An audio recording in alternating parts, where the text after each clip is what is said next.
Bonjour Albertine Bijaga, bonjour aux téléspectateurs de Vision 4, merci de nous retrouver ici à Beijing. C'est l'invité de la matinale info de Vision 4. Nous sommes avec Junior Hans, un opérateur économique camerounais. Avec lui, on parlera du 3e sommet sur la coopération Chine-Afrique qui s'est déroulé à Beijing. Bonjour, merci d'être avec nous. Bonjour Monsieur Mike, merci. Est-ce que vous pouvez nous parler déjà de votre entreprise? On Sport Enterprise, c'est un groupe média américain qui a des succursales dans beaucoup de pays africains et beaucoup de pays à travers le monde, notamment en France, au Japon, en Corée et bien sûr au Cameroun où nous avons ouvert en 2013. Nous faisons dans un ensemble de domaines qui touchent autour de la communication d'entreprise, le marketing, l'événementiel, le digital, stratégie marketing, stratégie financière également. Un peu ça en fout tout, disons ça comme ça, en matière marketing et communicationnelle. Le premier chef d'État a signé des contrats avec la Chine. Aujourd'hui, on parle de 60 milliards de francs pour les 3 années à venir. Comment est-ce que vous avez vécu déjà le 3e sommet Chine-Afrique et comment est-ce que vous appréciez les relations entre la Chine et l'Afrique? Dans un premier temps, on salue les efforts que les Chinois, que la Chine fait avec l'Afrique.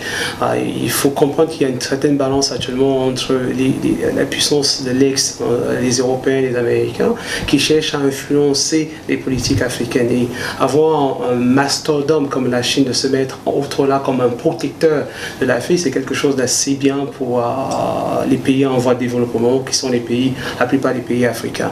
Le 3e forum, ça se passe superbement bien. Le président Xi Jinping a annoncé des grosses réformes d'accompagnement vers les pays africains. Là, et le chef de l'État du Cameroun, son excellence pour lui, marque ici là, en gros pas dans ce qu'il veut faire avec le Cameroun. C'est une grosse réussite pour la part de sa part et la part du Cameroun aussi. Et bien sûr, pour nous, autres opérateurs économiques qui agissons vers l'Afrique et notamment au Cameroun, on veut bien bénéficier de cette part du gâteau chinois là pour continuer à réussir dans les affaires au niveau du Cameroun. Le président Biya a demandé aux investisseurs chinois du secteur privé de s'installer en Afrique. Est-ce que l'inverse est possible? Est-ce qu'il est possible que vous ayez ici en Chine? Comment ça se passe? Et c'est pas très évident à cause de la culture. Oui. Il y a plein de barrières, il y a plein de paramètres là qu'il faut mettre en place. Aussi la valeur financière. La Chine, ça a du cash. Disons les choses comme il faut. Quand vous n'avez pas du cash, vous ne pouvez pas pénétrer un pays aussi facilement. Et la Chine, c'est vaste.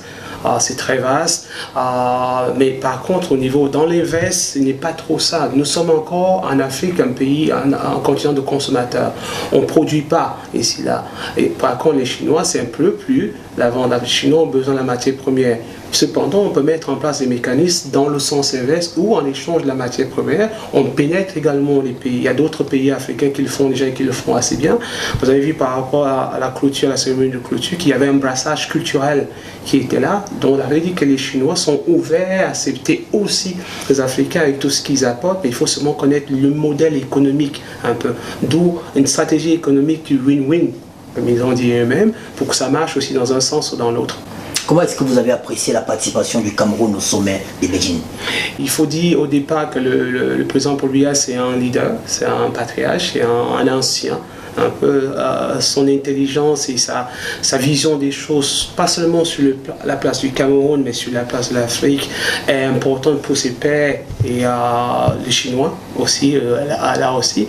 Et puis ça réserve dans les analyses à la fois stratégiques, financières et politiques, un poids fort pour les relations entre la Chine et l'Afrique. Et pour d'autres, les Camerounais qui l'accompagnent ne pourront que bénéficier de cet effort-là et cette intelligence-là. Le président Xi Jinping a dit quelque chose d'assez particulier. Personne n'arrêtera l'émergence, du moins la marche des peuples d'Afrique et de la Chine vers le développement. Est-ce qu'il y a des éléments dans le développement chinois que l'Afrique devrait copier, si oui, lesquels?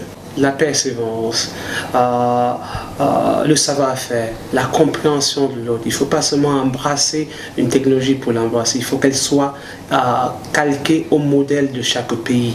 C'est une chose de très importante. Le chinois, quand il prend Samsung, quand il prend Sony par exemple, il ne calcule pas totalement la chose. Il regarde qu'est-ce que la population chinoise a besoin. Donc, il ne faut pas seulement attirer les technologies pour les attirer, mais il faut un vrai brassage de technologies, un vrai transfert des technologies de l'Afrique, de la Chine vers l'Afrique et pour que ça s'adapte dans les cultures africaines.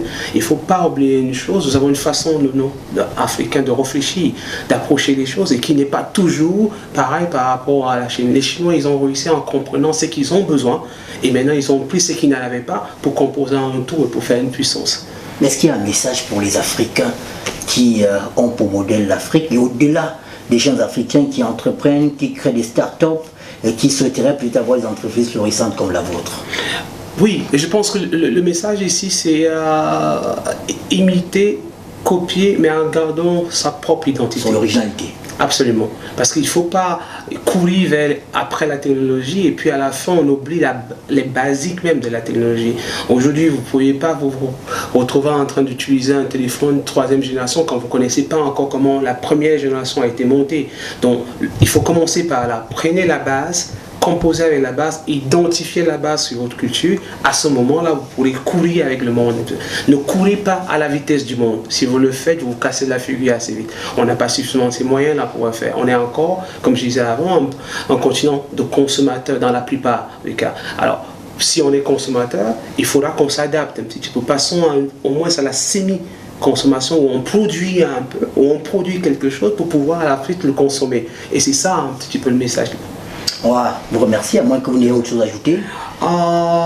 Je vous remercie, M. Obama, et je remercie Vision 4 d'avoir fait ce voyage. Il y a quelques temps, vous avez organisé une activité au Cameroun. BIFTY, Be Involved for the Youth, c'était la 5e édition, c'était tourné toute la thématique. Je me rappelle, jeunes face au développement agricole. Et puis après, cette année, nous avons fait toujours une autre thématique qui tournait autour des drogues. Voilà, les drogues, parce que le chef de l'État a placé l'année 2018 sur la lutte contre les drogues en milieu scolaire. Un peu, donc on a fait toute une thématique autour des drogues en milieu scolaire avec une grosse campagne d'affichage dans les dirigeants du Cameroun. Et puis ça va se finir là avec un conseil qu'on pense faire à la fin de l'année, là, juste après les élections présidentielles. Et bon, plein d'autres choses qu'on pense à l'année prochaine. C'était l'invité de la matinale info, Albertine Bidjaka. Je vous laisse pour la suite du programme. Bien le bonjour.